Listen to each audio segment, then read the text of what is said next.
Hello and welcome.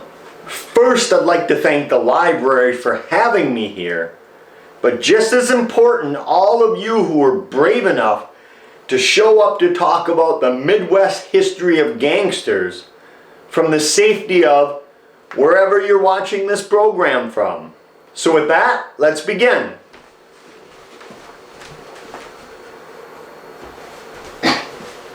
Welcome to the Midwest Gangster History. My name is Chad Lewis. I'll be your presenter for this program. And although my background is actually in the field of psychology, for the last 20 plus years I've been traveling the world in search of the strange and unusual. Roadside attractions, weird places, odd people, you name it. If it's just strange and a little offbeat, I've traveled around the globe in search of these oddities throughout the world. But it wasn't until the early 2000s. I was working on a book about Wisconsin ghosts in my home state. I was up in the north woods of Wisconsin when my car got a flat tire. So I got out, repaired the tire, worked up a nice little thirst. I looked over and I happened to be right in front of a lodge. So I thought I would drop in and grab a can of pop. Well, lo and behold, that place was called Little Bohemia. I didn't know it at the time, but it seemed as though fate had stepped in and provided a little detour from things that go bump in the night to things that will bump you off. And that's what became the program you're going to see today. Midwest Gangsters Past. Now, for the next 45 minutes or so, we're going to take a tour throughout the entire Midwest to the places where the gangsters robbed our banks, they kidnapped our citizens, and they mowed down everybody who got in their way. Now, of course, the gangsters themselves, they're no longer at these places. But the places themselves are still there. But for how much longer, I don't know. Every year we're losing more and more of these historic treasures. So I always encourage people to get to these places while you still can. So with that, put on your zoot suit or your flapper dress as we explore the gangster history of the Midwest. The first question we have to ask is, what was it about the Midwest that they loved so much? Well, as you'll see today, there were numerous reasons. The first being the bootlegging capital of the world during Prohibition, Chicago, which was mainly operated by Al Scarface Capone and his arch nemesis George Bugs Moran. Many people recall Capone thanks in part to the St. Valentine's Day Massacre on Valentine's Day of 1929. Capone wanted to get rid of Bugs Moran, who was using this building as his hideout.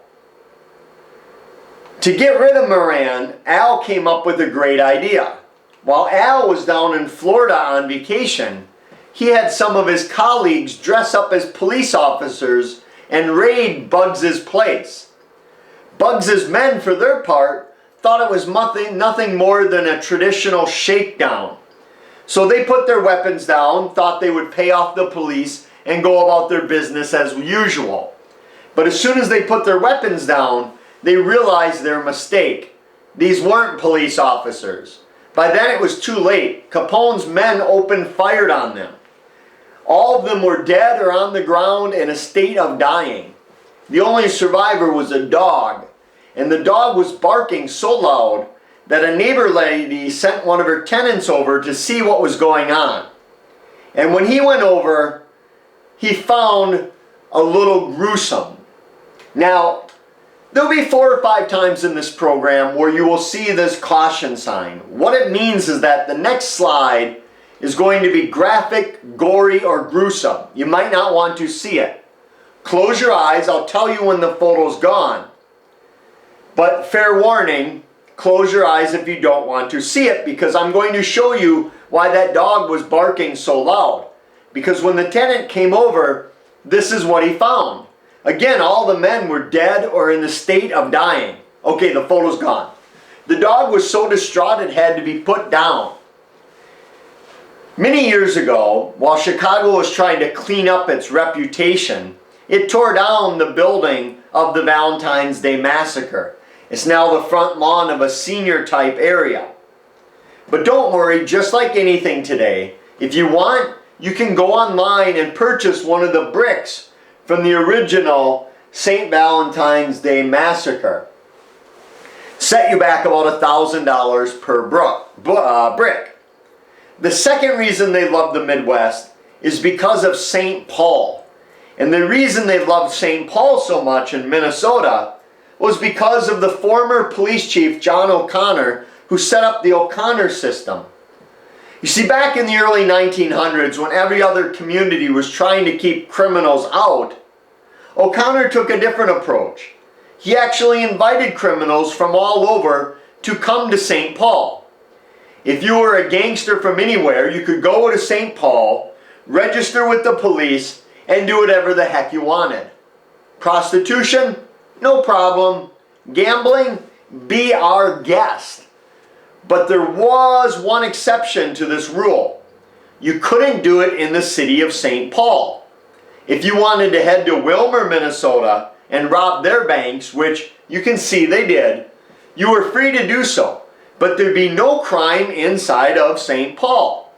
Therefore, in the 20s and 30s, there were more crooks living in the saintly city than nearly anywhere else in the world. Yet it was safer for you to live there than nearly anywhere else as well. In fact, so many gangsters were hanging out there that noted bank robber Elvin Creepy Karpus once said that if he was looking for a buddy of his he hadn't seen in a while, he immediately thought of two places, prison or St. Paul. And the third reason they love the Midwest is the same reason we love the Midwest, the beautiful Northwoods of the Midwest. When both the literal and figurative heat was too much for them down south, they would come up to the Northwoods and relax in the seclusion and the coolness of it. Now, you can't throw a rock in Wisconsin, or even the Midwest for that matter, and not hit a place that is tied or thought to be tied to Scarface himself. But one place we do know he hung out at is the aptly named hideout at Le Coudray near Hayward, Wisconsin. This is the estate Al had built for himself, so when he came up from Chicago, he could spend the time relaxing in luxury in the Northwoods. Both Al and his brother Ralph Bottles Capone were avid outdoorsmen. They loved to hunt and to fish. But for Al, his number one concern was safety, which is why he had a tower built where 24 hours a day, guards would be up there with their Tommy guns watching the entrances and exits. Meaning that if you were not invited to Al's place and you just showed up, you'd probably receive a very unwelcome response when you got there. For years, this place operated as a tourist destination, a roadside attraction that you could visit and go see. And when people went there, they often had no idea at first glance what this building was used for. But when they got closer, they realized this was where Al did a lot of his negotiating. He would bring his competitors up from Chicago, put them in the jail. If they did not see his way of doing things, they often ended up at the bottom of his private lake out back, where he had spirits flown in from Canada during Prohibition. I get this question quite a bit. Were Bonnie and Clyde ever in the Midwest? And the short answer is yes, they were. Not very often, but often enough to get shot up a bit. The first came from Dexter, Iowa. And Dexfield Park, they were camped out there. And a nosy farmer noticed a bunch of bandages and rags. They were trying to heal from a shootout at a previous robbery that went wrong. That's when they notified the police, and the authorities showed up and caught the gang off guard. a gunfight ensued, and Bonnie and Clyde took off and were able to escape. But Clyde's brother, Buck, was shot and eventually died from the gunfight with the authorities. His wife was captured on the site and brought to the authorities and put on trial as well. If you go there, they have a marker talking about the Barrow gang being captured at the park, and you can see it all for yourself. If you're ever bored on a snowy, rainy day, I recommend you start flipping through the old Prohibition era newspapers. You'd be amazed at how much crime was taking place every single day. Now, most criminals were terrible at it. They got caught right away, they didn't last long, they didn't plan it out, they had no business being into crime. But other gangs seem to be born to be criminals, which is exactly what brings us to our next gang, the Barker Karpus gang, made up of Alvin Creepy Karpus, remember prison in St. Paul, and whatever Barker boys happened to be out of prison at the time. But before we talk about the gang, we have to address the legend of the Barker boys' mother, Ma Barker. Many of you are probably familiar with this legend, and it goes something like this: that Ma was this mastermind criminal who took her young, innocent boys off on a life of crime, turning them into criminals as well.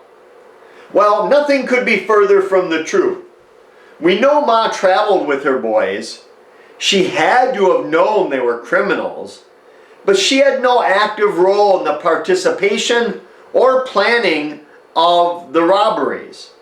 We will catch up with Ma a little bit later down in Florida, and you'll see how the legend of Ma began.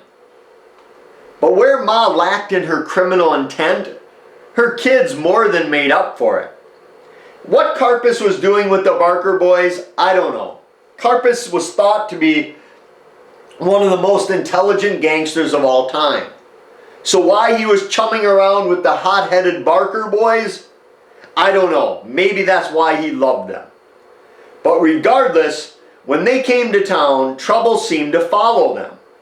You may recall that this was the gang back in 1933 that kidnapped William Ham from the Ham's brewing fortune. They kept him for a $100,000 ransom. Quite a sum of money back then. They didn't physically hurt him, they fed him, they even brought him beer. It wasn't Ham's, they didn't want to torture the poor guy, but then they let him go. About 6 months later, they took Edward Bremer from the Bremer banking fortune. They kept him for a $200,000 ransom before letting him go. But they didn't consider themselves kidnappers. They thought it was beneath them. They only did it because it was easy, and they didn't have to split much of it with the local police and politicians. But the money they did pay for protection gave them a lot of hot spots and safe houses through the area. One, which is on South Robert Street in St. Paul, is still there today. The gangsters were renting the house out from the neighbor lady. They were renting it under the guise of being musicians traveling with their senior mother. But one night, the neighbor's son, who worked at a speakeasy, and it was pretty slow that night, so he happened to be flipping through an old detective magazine, when all of a sudden he saw a wanted poster for those musicians living next to his mother. He went home, told his mother about it, and then went right down to the police station. Said, "The Barker Karpus gang is living next to my mother. I'm here for the reward." They put him in a back room and said, "Don't worry, we'll take care of it. You're going to be a hero. We'll end this with one phone call." Well, word got to Big Tom Brown, perhaps the most corrupt police officer in Minnesota's history. But even though he was corrupt, he was a man of his word. Said he'd take care of it with one phone call, and he did. Anyone want to guess who he called? That's right, the Barker Karpus gang. They had no idea it was this wanted poster that had done them in. They thought it was Ma's boyfriend, Arthur Dunlop. he was an alcoholic, and when he drank and got intoxicated, he often bragged about the exploits of the gang.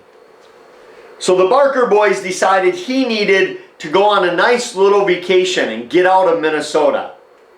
So they brought him up to the Fremstead area, place called Fremstead Lake near Siren in Wisconsin by Webster. But this wasn't the type of vacation you'd want to go on, because this was one of those vacations you didn't come back from. They brought him up to the lake, shot him several times, dumped his naked body on the side of the lake, sprinkled a bunch of money on it to make it look like a mob hit. Years later, after retiring, the local sheriff used to go around town jokingly saying that this was the most profitable case he never investigated. They didn't care, just another dead gangster. In fact, when I dug up his death certificate, when they had to list his occupation, they wrote unknown, suspected underworld character. Kind of a cool title to have back then, although it usually meant you'd be dead on the side of a lake. But when the gangsters weren't robbing our banks and kidnapping our citizens, they were hanging out at the speakeasies that were littered throughout the Midwest during Prohibition. In fact, we had so many speakeasies in the Midwest that I think for us, Prohibition was more of a suggestion than it was a law. And speakeasies were places where you could go and illegally drink, you could gamble, you could dance the night away, maybe partake in one of the ladies of the night that worked at these establishments. And they were everywhere. But one of their favorite places was a place in St. Paul called the Wabasha Speakeasy. It's the old street caves. A place that you can make your favorite place by going there today. Started out as a mushroom factory, turned into a gangster hideout and the like. One of my favorite stories happened in the 1930s. Like all good legends, nobody knows exactly when. 4 men were said to be playing cards one evening when the waitress went out to top off their drinks and refresh their spirits. When she was gone, she heard the sound of a Tommy gun going off. She came back to find 3 of the men on the ground dying. The man with the Tommy gun ran out of the caves. She immediately notified the police. They got there and said, "We'll take care of it." About an hour later, they brought her back in and said, "If you waste our time anymore, we're going to arrest you." They had cleaned up the place as though nothing had happened. But the waitress said those bodies, they weren't removed from the caves. They were simply buried in the back of the caves, where legend is they still are to this very day. And even though no one believed this young woman's story, she had proof, physical proof you can see.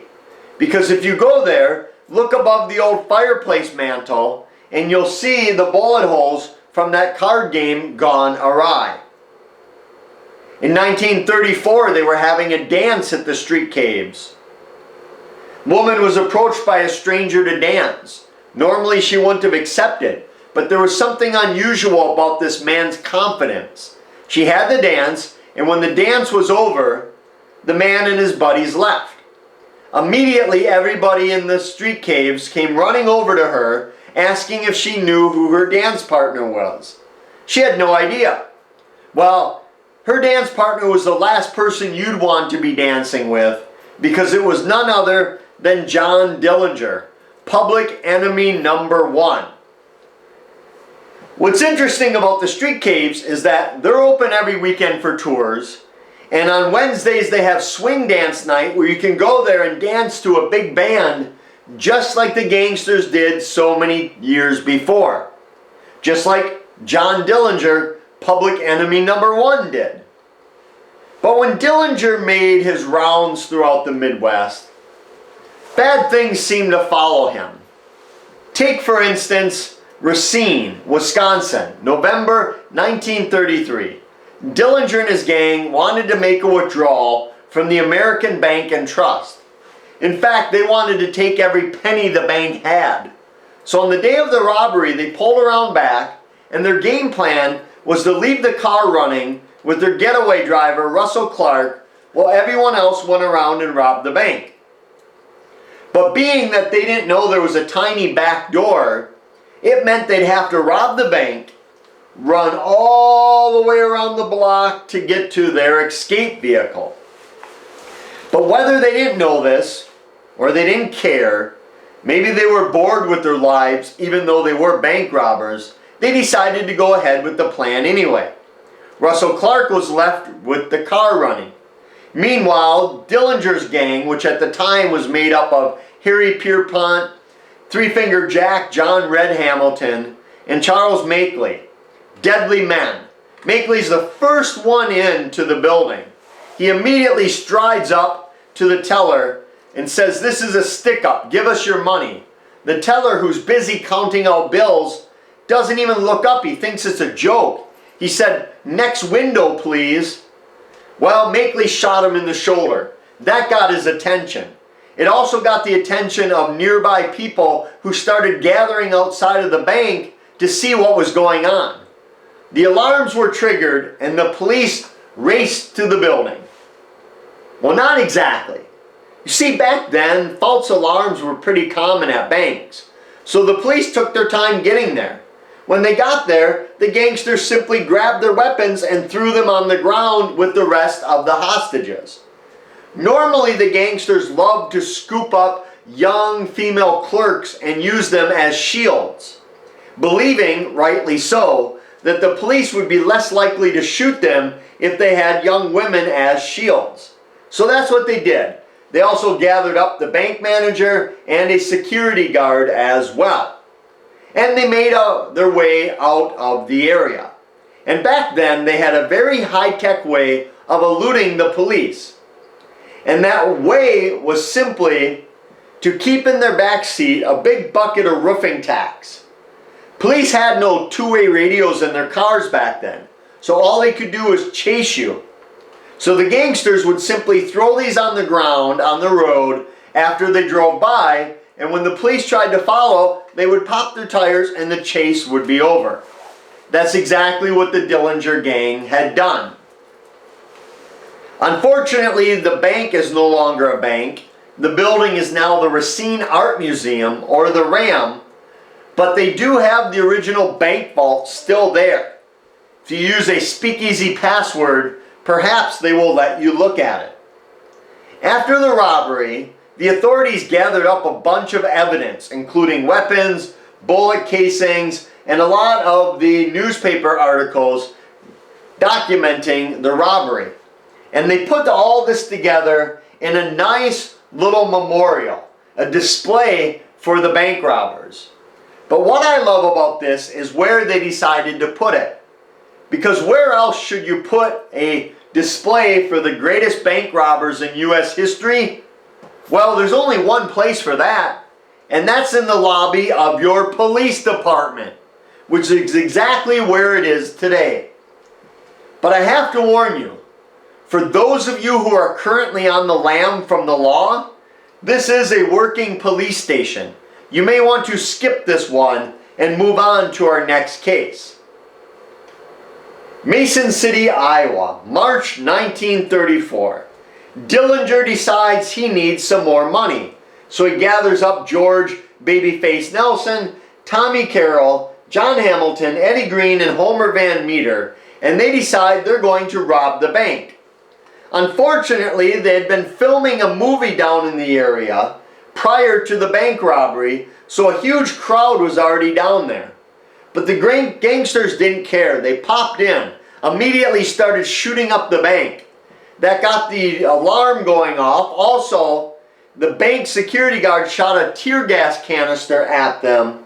Meanwhile, outside, the guards, the lookouts, were shooting people and at people in the middle of the street, like a scene out of the Wild West.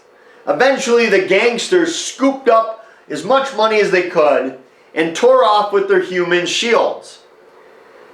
The newspaper said it was a miracle that more people weren't injured in the gun battle. But that was mainly because the police did not fire back at the gangsters because of the shields they had around them.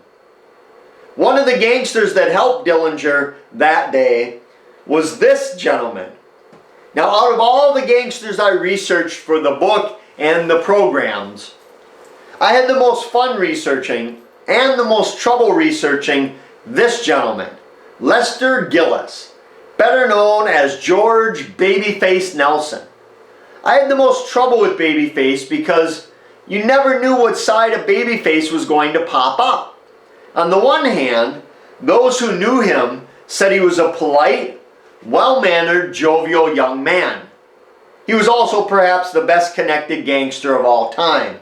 If you needed a safe house, a weapon, or an introduction to a fellow crook, he could provide it all. Many of the best-known gangsters would not have survived as long as they had without the aid of Babyface Nelson. And at a time when all of the gangsters had numerous mistresses, the Malls as they were called, Babyface was said to be devoted to his wife Helen and their 2 young children. But before you start thinking of Babyface as some type of hero or angel, remember I said there was a flip side to him as well. And that flip side came from his temper. Many of his own colleagues were hesitant to work with him because they never knew what he was going to do. When they robbed a bank and had to divvy up the loot, they put a circle around him and let him hand out the money. He thought it was because he was in charge. But in actuality, they formed the circle because nobody wanted their back to Babyface, thinking he might just shoot you and take your portion of the bank robbery. Babyface often showed both sides of his character. His darker side was on display up at Little Bohemia in Wisconsin, exactly where my car popped that tire. It was the off-season, 1934, which meant it was completely empty up there.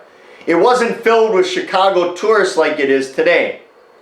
So the owners were very excited when a group of men pulled in, wanting to rent all the rooms out for the weekend. Money was no object. In fact, the owners said the men were throwing around money as though they had just robbed a bank. That should have been their first clue. But again, they needed the business and they were excited. But that excitement soon turned to fear when they noticed who walked through the front door. Because in 1934, these were the last men in the world you'd want at your resort. Dillinger, Babyface Nelson, Homer Van Meter, Three Finger Jack, and Tommy Carroll. Deadly, deadly men. If the FBI could capture these men, they could throw away the most wanted list. Of course, they had the softer side with them as well, the Malls.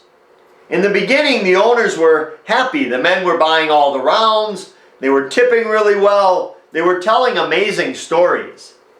The only thing that bothered the owners is that the men all seemed to have a large lump on the side of their jackets. But don't worry, they would find out what those lumps were. They made the mistake of smuggling out information that Dillinger was up in the Northwoods. Word finally got to Chicago's division of the FBI, to Melvin Purvis. He flew into Rhinelander, Wisconsin, drove over to Voss's Birchwood Lodge just south of Little Bohemia.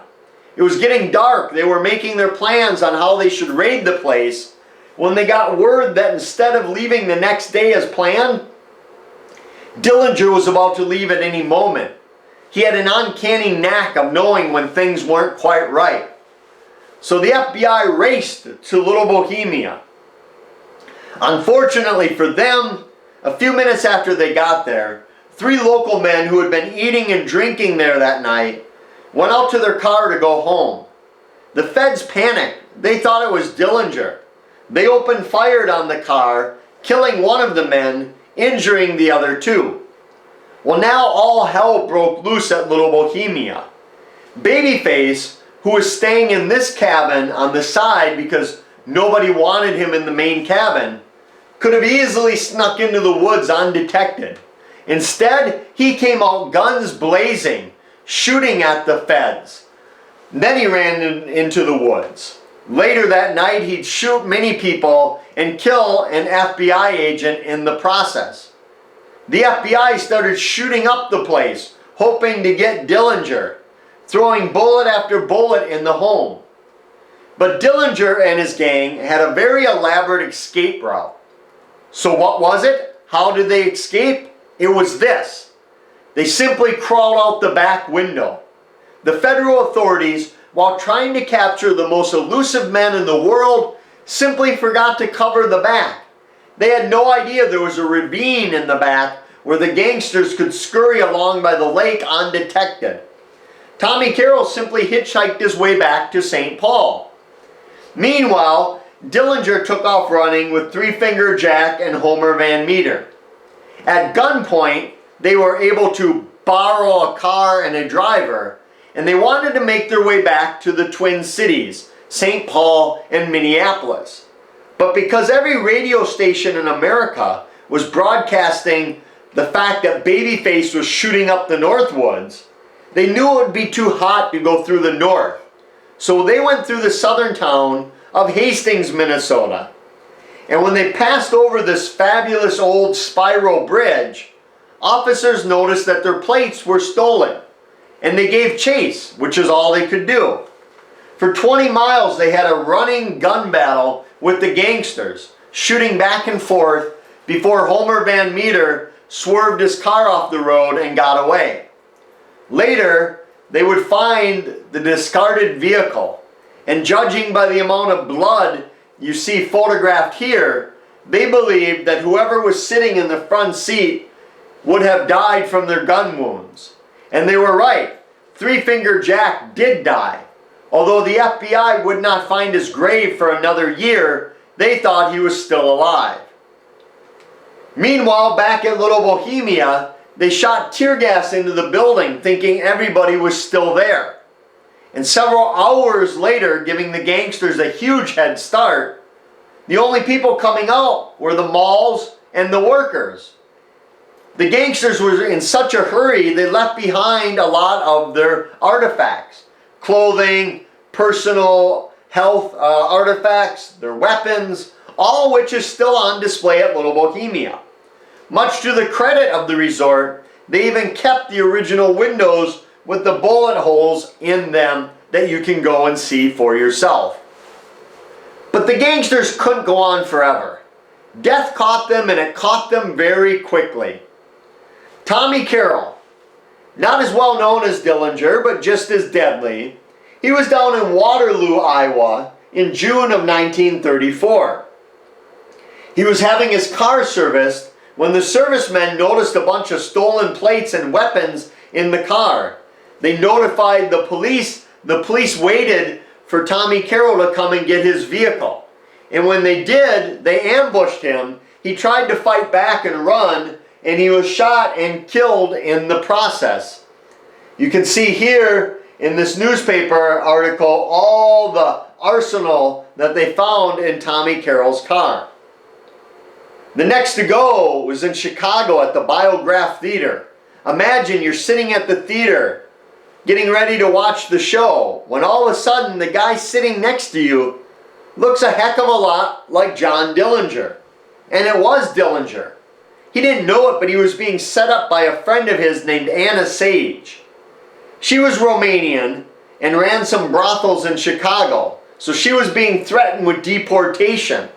So she thought if she could turn in the most wanted man in the world, not only would she get the reward, but the U.S. government would have to let her stay here. So that's what she did. She ratted out Dillinger. And for her reward, the U.S. government shipped her back to Romania. Now here's where things get weird. The FBI version is that Dillinger came out, they told him to halt and tried to arrest him, but he ran into the alleyway and tried to fight them, and they were just too quick, and they shot and killed him, and he bled to death waiting for help to arrive. Witnesses that night tell a different variation of a well-dressed man coming out, walking to the alleyway and being shot basically without warning. Regardless of whether either of those versions are true, Dillinger died in this alleyway.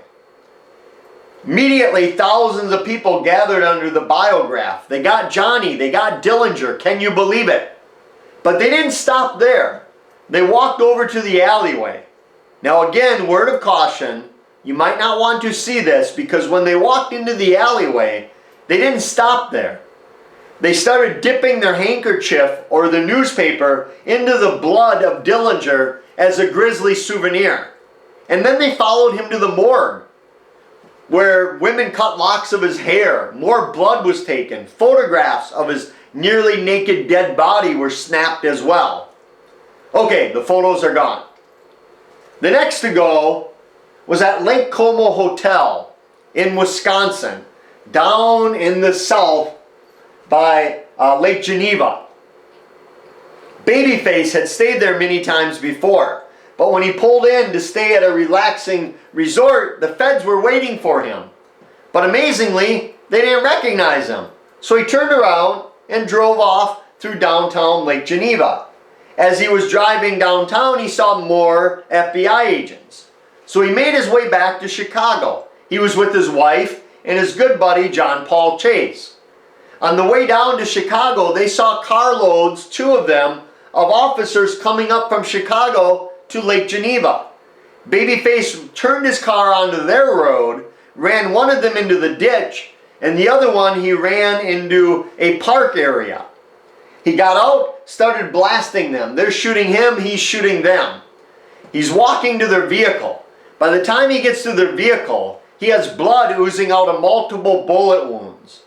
But he realizes they're in no condition to fire back, so he kicks them out of their vehicle and drives off with his wife and John Paul Chase close behind. Unfortunately, later both of those agents would die from their gunfight with Babyface. The next day, Babyface's body was found on the side of the road. He was killed in the gunfight as well. Word of caution, I'm going to show you his morgue photo. If you'd rather not see it, here's Babyface dead in the morgue. Okay, photo's gone. The last of the big names to be killed was that of Ma and Freddie Barker. They were renting a home down in Florida at the time, near the lake. Neighbors had no idea who they were. They thought they were great neighbors though. They'd often give rides in their fancy automobiles and hand kids coins and candy. But the feds found out it was the Barker gang there. Now, according to their version of events, they knocked on the door and asked Ma to surrender peacefully, which she apparently replied, "Let's see what Freddie and his guns have to say about surrendering." In actuality, they just started shooting on the building. Researchers of the time believed that in the first 30 seconds, Ma and Fred were killed in the shootout. But for the next several hours, every time the wind blew a curtain or a screen door, the government shot up the house thinking it was the Barker gang. So after several hours of no guns coming from inside the building, and a crowd of neighbors watching in their lawn chairs like it was some reality TV show, they finally forced the Barker's hired hand to go inside to see what was going on. And that's when they discovered Ma was a senior, unarmed citizen with mild at best intelligence. And they thought perhaps, maybe, the general public would not like us going around shooting unarmed seniors. So they concocted this story that Ma was this mastermind criminal. But those who knew her best told the media that that was insane.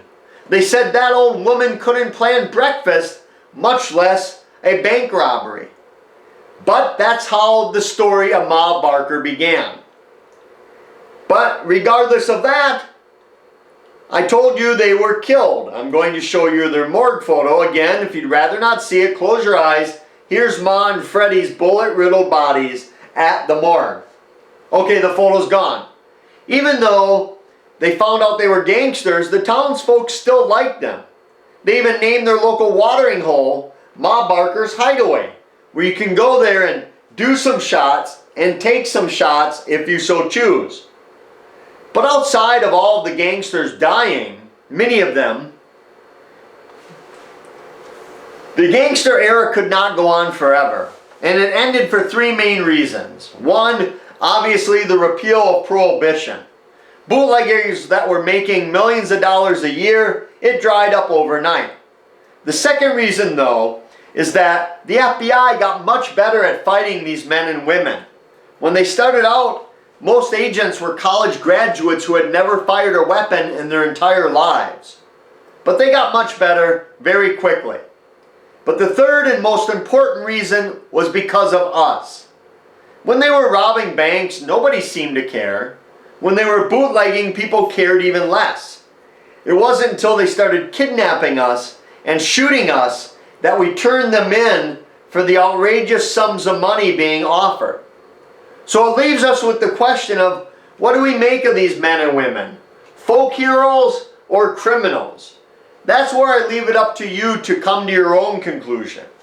But regardless of what you think of these men or women, I think what should be celebrated is the era in which they operated. Not only did they change U.S. history, they changed the laws and the history here in the Midwest as well. They were truly the A-list celebrities of their day. So with that, if you want more information, my website at chadlewisresearch.com has more than you could ever want or need. But I hope your adventure doesn't end here with the program. Grab one of my books. Go on your own adventure of the Midwest. And when you do, I think you'll discover that we live in one heck of a weird place. And I mean that in a good way. You're going to see things you've never seen. You'll meet some odd people.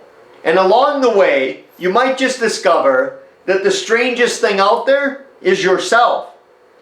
But you may want to heed the advice of these next travelers, because in the Midwest, who knows what could happen.